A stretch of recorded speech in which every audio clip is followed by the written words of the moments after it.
Yes, karibuni Deliverance Church of Rusurutia.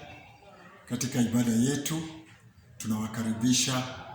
Ninajua kwamba Bwana ana neno kwa sababu ya kila mmoja wetu, na mimi na kwamba wewe Mungu anaenda kukubariki. I want to speak the word of the Lord, and our topic today is about God's timing. God's timing. Nyakati za Mungu. Time and God, and how God does his work. In planning, time is very important. Hata ukisoma Biblia inasema ya kwamba at the beginning, ama ya kwamba that Jesus Christ is the same yesterday, today, forever. Alpha and Omega. So timing is very important. So when it comes to God's timing, for us to understand about God's timing, it's also very important, so that we may enjoy the plans of God in our lives. Galatians 4, verse 4. Galatians 4 says, "But when the time had fully come, God sent his Son, born of a woman, his Son, born of a woman, and born under the law. At the appointed time, Jesus Christ came. At the appointed time, God sent a Savior. Kwa wakati ambao unaofaa, wakati wake Mungu akamtuma mwanawe Kristo Yesu. So timing is very important. And that's why Jesus was not born in the book of Genesis, or in the time of Noah, the time of flood. Because there is timing of God. And you know what happens? If you don't understand God's timing, you are likely to frustrate his plans, or neither to frustrate also your life. For example, Abraham. Mungu aliahidi Abraham na Sarah that he shall bless them with a son or with a child. But this couple became very impatient. As we read in the book of Genesis 16, as we read in the book of Genesis, chapter 16, verse 1 downwards, the Bible says, "And Sarah, and Abraham's wife, had borne no child to him, but she had an Egyptian maid by the name Hagar. And she said to Abraham, 'The Lord has kept me from having children.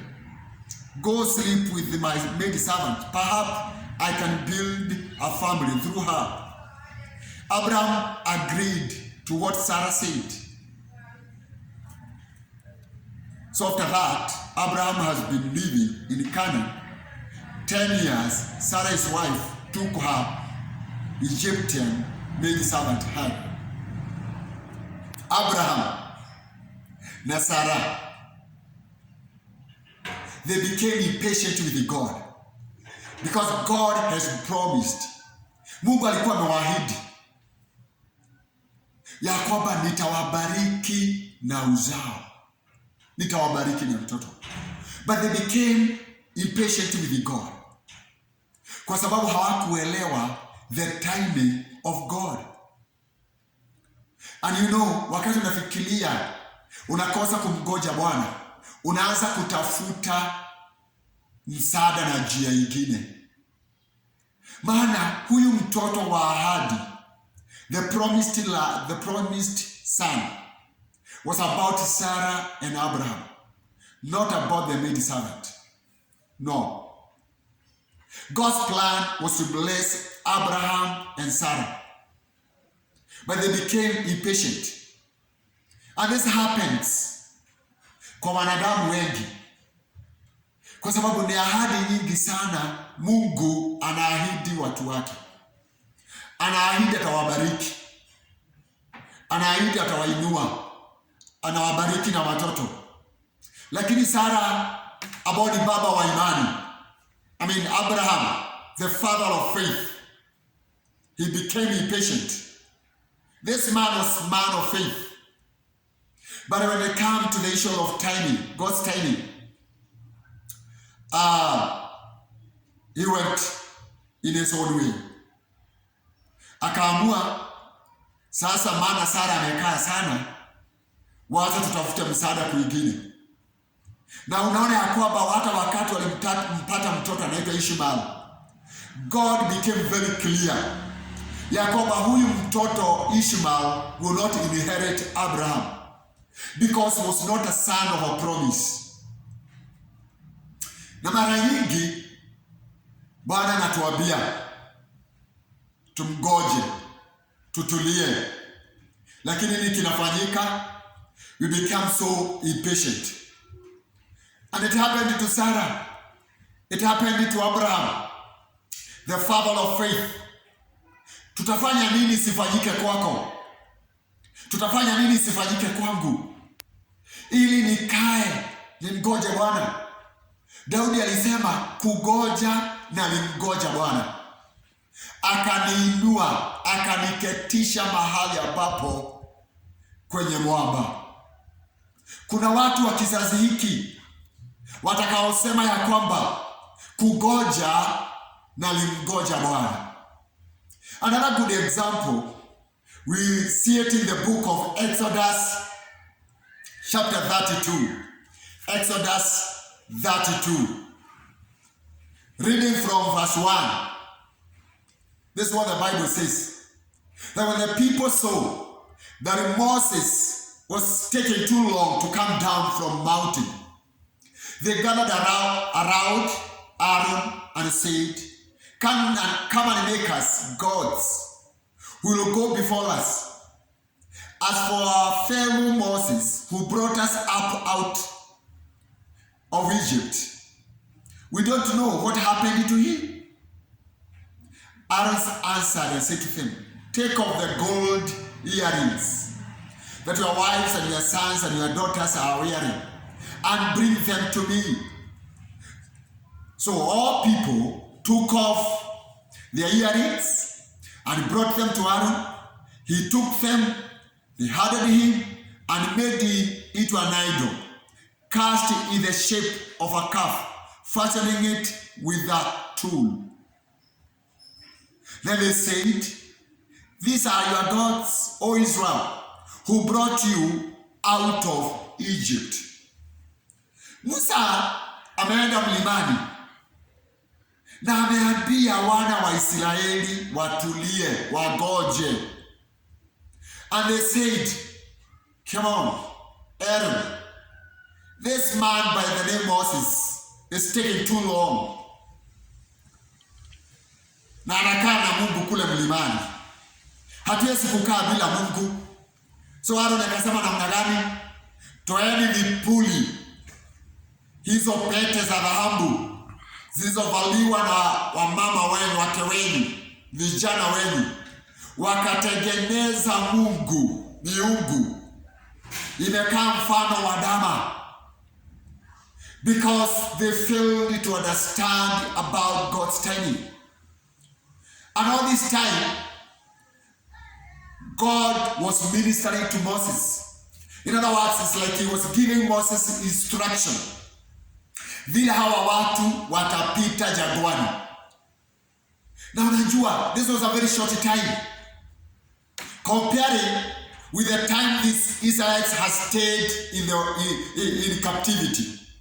They were in captivity for over 400 years.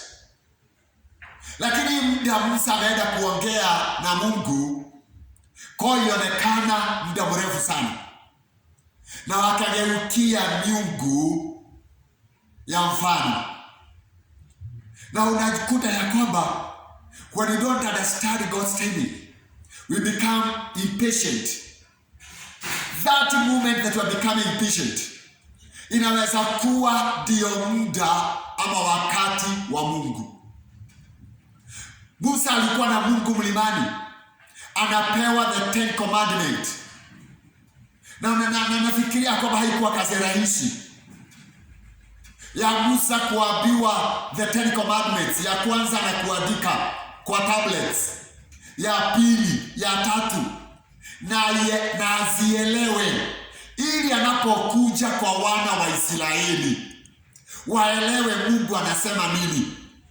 It was not a take away issue ya kwamba Musa angeenda kwa Mungu apate the 10 commandment alafu arudi.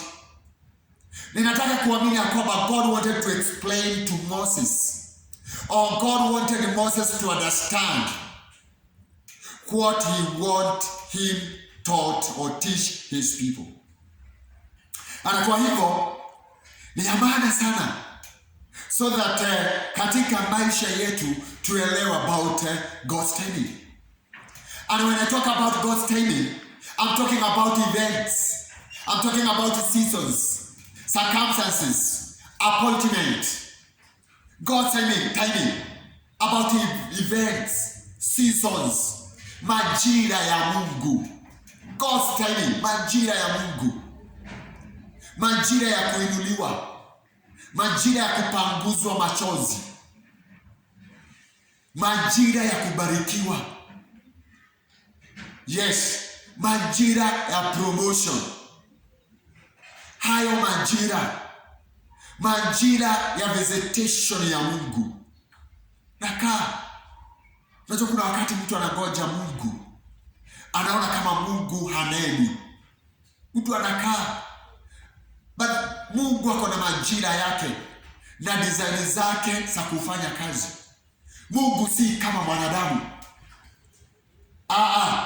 Hatumwezi kumwangalia Mungu time. Mungu haangaliagi time. Mara nyingi unangoja mtu anakuambia anakuja, unampigia simu anakuambia niko karibu, 2 hours, 3 hours, 4 hours, bado anakuambia anakuja. God is not like a man that he can lie. Whatever he has said, he shall fulfill. It doesn't matter how long it will take. What we all need to understand is about his timing. He promised a son in the book of Isaiah ya kwamba mwana atazaliwa atakayemkomboa mwanadamu kutoka utumwani. And it took several years before the promises being fulfilled. Na wewe kuna kitu Mungu amekuahidi na unaona kwamba it is taking too long. Sometimes some of the promises that the Lord is making, you may not enjoy them, but your generation, but your children, or second or third generation may enjoy those promises that the Lord has promised. And so, why God's timing? Why God's timing? Kwa nini majira ya Mungu? I want us to look at three reasons why God's timing. Why God's timing?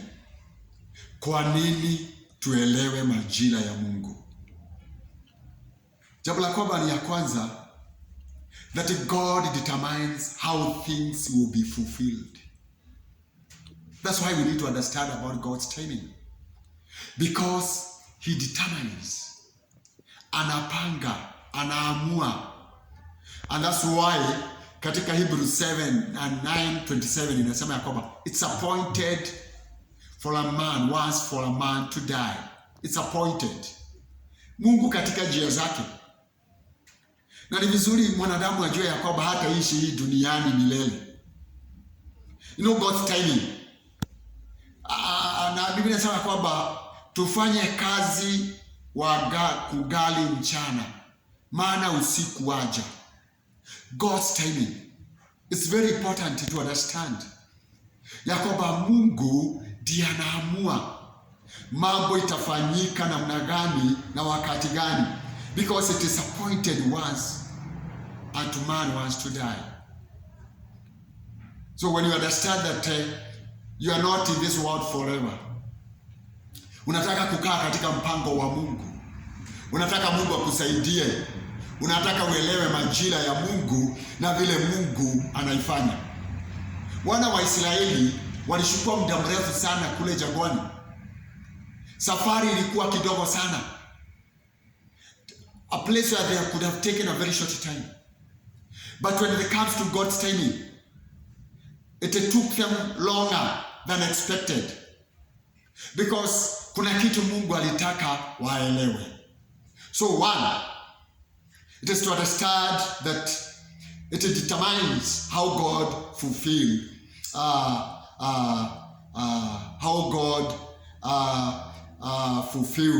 his plans. And the other thing that we need to understand why God's timing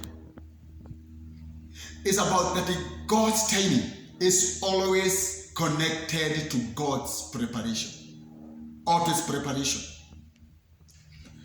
Wana wa Israeli walikaa jangwani muda mrefu, maana hawakuwa wamepigana vita vyovyote, and their promised land ilikuwa imekaliwa na watu.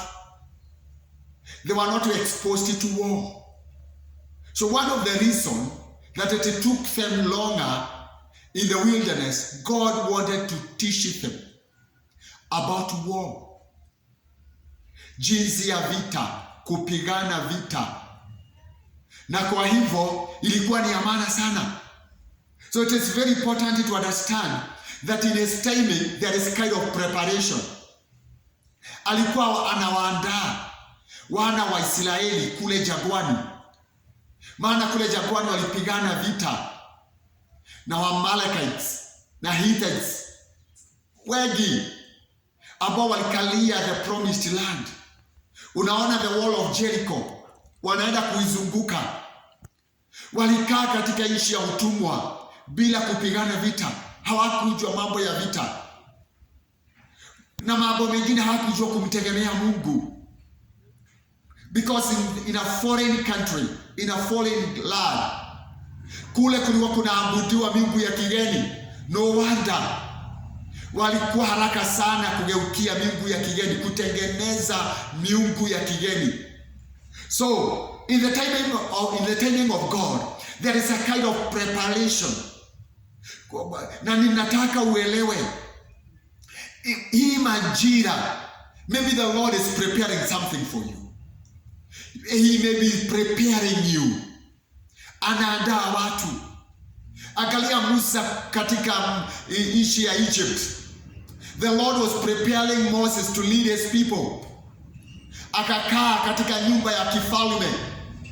Kwa nini alikaa katika nyumba ya kifalme? Kwa sababu atavaa kofia kama mfalme ama kama kiongozi. So Moses was not struggling to lead his people or to lead God's people. He had stayed in the king's house. He knew how kings behave, or to walk like a king, or to talk like a king. So in other words, maybe God was preparing him in the Pharaoh's house kuja kumwandaa aongoze watu. Na hata vita ile alipigana. Maana tunaona Mungu wakati alipigana vita na akatoroka, akaenda kwa Jethro akiwa anachunga ng'ombe, mifugo ya Jethro katika mlima Horeb. Mungu anamkuja, anamjia, anamwambia, nimesikia kilio ya watu wangu, nimeona mateso. So when the Lord talks about the affliction, the cries of his people, he knew exactly, Moses knew that Israelites are being afflicted. He knew. And Moses was the right person to go and set the Israelites free from Egyptians. So it is very important to understand that God's timing is connected with his preparation to his people. And the other thing, sometimes God's timing is to deal with our personal character. God's timing is to deal with our personal character. Maisha yetu. Mara nyingi Mungu anaweza na kupitishia hali. Because the Lord wanted to mold you. The Lord wanted to prepare you. Angalia maisha ya Paul on his way to Damascus. Alikuwa anaenda Damascus kupersecute, kutesa ama kupersecute kanisa la Kristo. Na akakutana na Mungu. And for 3 days Paul hakuwa anaona maana kuna kitu Mungu alitaka kumfanyia. Angalia maisha ya Job, what he went through. And Job knew very well that after all this, I'll come out being a good and a better person. Na uangalie ushuhuda wa Job. Anasema, I know my Redeemer liveth. Even what he went through. Understanding God's timing. Understanding God's timing.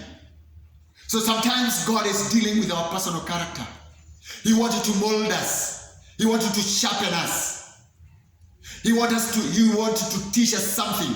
Maybe about patience. Maybe about faith. Na mambo mengine mengi. Ambao mwanadamu, Mungu anamfundisha mwanadamu. Na kwa hivyo ni jambo lililo la maana. Kama kanisa la Kristo litalielewa majira ya Mungu. Mara nyingi tunakaa, tunalalamika kwa Mungu. Tunaona kwamba kama maombi tunayoyaomba Bwana hasikii. But the Lord knows. Sometimes you are praying for that car. Maybe you are praying for that house. You are praying for that job. But are you ready to pay your tithe? Are you ready to be faithful? Are you ready to hold on to your faith? Kwa sababu watu wanamlilia Mungu, nipe kazi. Akipata kazi anasahau na Mungu wake. Bwana nipe gari. Akipata gari, hata ile kanisa alikuwa anaenda mapema, siku hizi haendi kanisa mapema. Ama naomba TV. Mungu anambariki na TV. Sasa siku hizi ananyosha miguu kwa kiti. Anachukua remote. Anaanza kuangalia TV. Na Mungu anamgoja ama kuna huduma inamgoja. So sometimes God wants to deal with our character. Another thing is that sometimes God's timing is also connected to his glorification. That God wants to glorify himself in your situation. This reminds me, hii inanikumbusha kijana mmoja ambaye aliponywa. Na alipoponywa, wanafunzi wa Yesu Kristo wakamuuliza, katikati ya huyu na wazazi wake, nani aliyetenda dhambi? Maana tunaona hii ugonjwa si ugonjwa ya kawaida. Hii ni ugonjwa ya dhambi. Ni nini hiki kinafanya? Hii ni nini hii? Akasema hapana. Haya yote yalifanyika ili Mungu ajitukuze. Maybe in your situation God wants to glorify himself. In that situation. Maybe you are childless. You are barren. You don't have a kid. Watu wamekudhihaki kama Sara ama Hana. Wamekudhihaki kama Hana. Miaka mingi hauna mtoto. Kumbe Mungu angetaka ajitukuze katika hiyo hali. Kumbe Mungu angetaka ajitukuze, kwa hiyo hali inaonekana kama taza. Because God also glorify himself in his timing.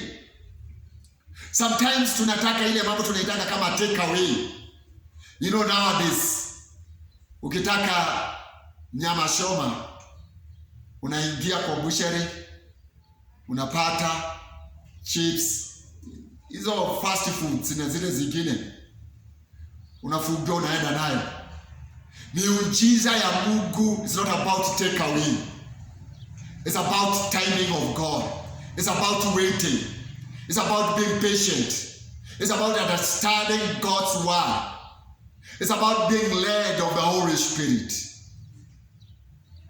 So wewe umengoja, unagoja hiyo nafasi, unagoja upate mtoto, unagoja hiyo huduma iinuke, ibarikiwe. Maybe the Lord wants to glorify himself in that situation. Who knows? But it will be a great joy wakati wewe umefahamu kuhusu majira ya Mungu. Na ombi langu ni ya kwamba kila mtu ambaye atasikiliza ujumbe huu, mambo ambayo umekuwa ukimwamini Mungu, maybe your life was disrupted last year or this year because of COVID-19. Lakini in God's plan, nobody can disrupt God's plan.